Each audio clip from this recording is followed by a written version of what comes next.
বরিশাল নগরী জুড়ে চলছে পুলিশের নিয়মিত টহল ও তল্লাশি। এ নিয়ে জানাতে বরিশাল থেকে যুক্ত হচ্ছেন আমাদের সহকর্মী ফিরদাউস সোহাগ।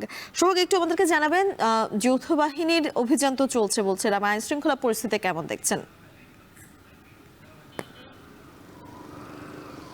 আপনাকে ধন্যবাদ। বরিশালে আইন শৃঙ্খলা পরিস্থিতি কিন্তু স্বাভাবিক এবং নিয়ন্ত্রণে রয়েছে এখন পর্যন্ত বলা যায়। এবং এই যে অপারেশন ডেভিল হান্ট এটি কিন্তু চলমান রয়েছে।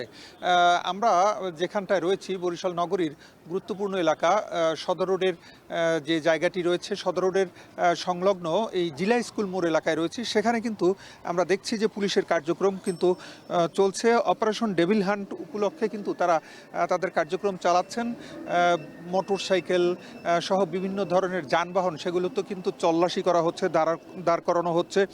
এই অপারেশন ডেভিল হান্ট এখন পর্যন্ত কিন্তু বরিশালে কেউ আটক বা গ্রেপ্তার হয়নি, তবে খুব শীঘ্র এ ব্যাপারে মানে খুব একটা ভালো সংবাদ পাওয়া যেতে পারে এমন আশ্বাস দিয়েছে পুলিশ। রাত 8:30টার দিকে বরিশাল সার্কিট হাউসে এখন টেলিভিশনকে তথ্য জানান বরিশালের ডিআইজি। তিনি আরও বলেন যে বরিশাল বিভাগের কোথাও এখন পর্যন্ত কোনো গ্রেপ্তার নেই, তবে আজ রাত থেকেই বিশেষ এই অপারেশন শুরু করা হচ্ছে। বরিশালের বিভাগীয় কমিশনার জানান, যারা অস্থিতিশীল বা অপতৎপরতার সাথে জড়িত তাদের শনাক্ত করে আইনের আওতায় আনা হবে। আজকে সন্ধ্যা 7টার দিকে বরিশাল সার্কিট হাউসে যৌথ বাহিনীর বিশেষ আইন শৃঙ্খলার সভা অনুষ্ঠিত হয়েছে। 1.5 ঘণ্টাব্যাপী চলে রুদ্ধদ্বার বৈঠক। এই সভায় এতে বরিশাল সেনানিবাসের ঊর্ধ্বতন কর্মকর্তাবৃন্দ, RAB, metropolitan police, range police, জেলা পুলিশ, কোস্টগার্ড, জেলা প্রশাসন, বিভাগীয় প্রশাসন সহ সরকারের বিভিন্ন দপ্তরের ঊর্ধ্বতন কর্মকর্তাগণ উপস্থিত ছিলেন।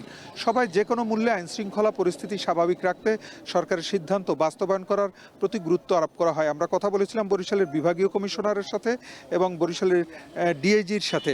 দুজনেই আমাদেরকে যে তথ্যটি জানিয়েছেন যে সরকারের যে কর্মতৎপরতা রয়েছে এবং আইন শৃঙ্খলা স্বাভাবিক রাখতে যে কর্মতৎপরতা চলছে এবং যে অভিযানটি শুরু হয়েছে সেই অভিযানটি সফল করার জন্য যা যা কিছু করা দরকার তারা তা করবেন। এবং তারই অংশ হিসাবে কিন্তু এই যে কার্যক্রম চলছে আমরা একটু দেখাবার চেষ্টা করছি। এখানে পুলিশের সদস্যরা, আইন শৃঙ্খলা রক্ষাকারী বাহিনীর সদস্যরা তারা কিন্তু মোটর সাইকেল সহ বিভিন্ন ধরনের যানবাহন এগুলো থামাচ্ছেন এবং তাদেরকে কিন্তু এগুলো দেখছেন, পরীক্ষা নিরীক্ষা করছেন এবং তাদেরকে প্রশ্ন করা হচ্ছে কোথায় যাচ্ছে, কেন যাচ্ছে। সব কিছু শেষে তাদেরকে কিন্তু যদি যথাযথ উত্তর পাওয়া যায় তাদেরকে ছেড়ে দেওয়া হচ্ছে, আর যদি সেরকমটি না হয় তাহলে কিন্তু আটক করা হবে এমনটি আমাদেরকে জানিয়েছে। এখানে বরিশালে কোতোয়ালি থানার ওসি রয়েছেন এবং অন্যান্য যারা রয়েছেন তারা সবাই, তাদের সঙ্গে আমাদের কথা হয়েছে।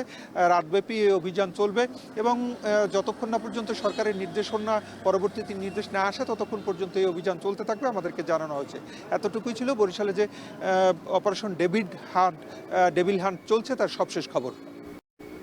বরিশাল থেকে সরাসরি যুক্ত হয়েছিলেন সহকর্মী ফিরদাউস সোহাগ।